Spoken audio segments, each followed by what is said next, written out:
Para sa round 5, ang hamon sa amin, ilipat ang mga nakasabit na baboy papunta sa mesa kung saan ito lalagyan ng rekado. Sa loob ng 3 minuto, ang may pinakamaraming mahahakot na baboy ang mananalo.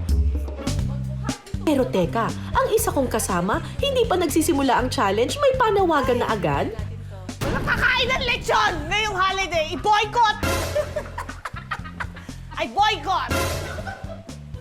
Cute nila eh. I feel you, Charis! Pero hindi rin maitatangging isa ang lechon sa bidang handa ng mga Pinoy tuwing Pasko at Bagong Taon. Kaya naman simulan na ang round 5, let's get it on, lechon!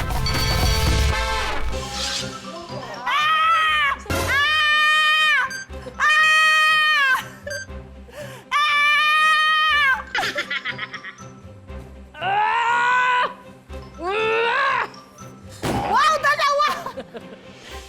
Shucks! Hindi ko kaya. Para less, ano? Para pantay. Ang laki nga!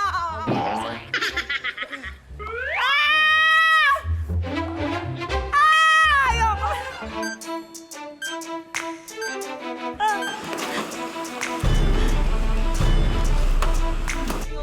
Wow, ang laki nito!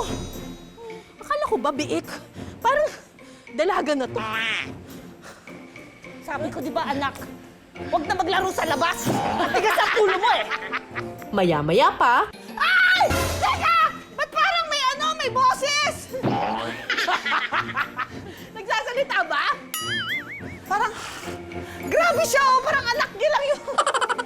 ay nako Charis, gutom lang yan. Konting tiis pa, may lechon ka na mamaya.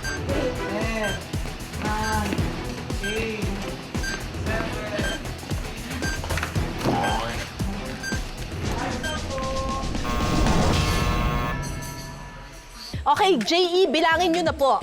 Ginanon mo talaga sa loob. Sabi niya, binibigay niya kasi sa akin na ganun na. 7, 8, 9, 10. 1, 2, 3, 4, 5, 6. Alright. Dahil dyan, another 1 lechon point for me. After 5 rounds, ang score 3-2. Pero hindi pa tapos ang laban, palabang ina itong si Charis, babawi pa raw siya.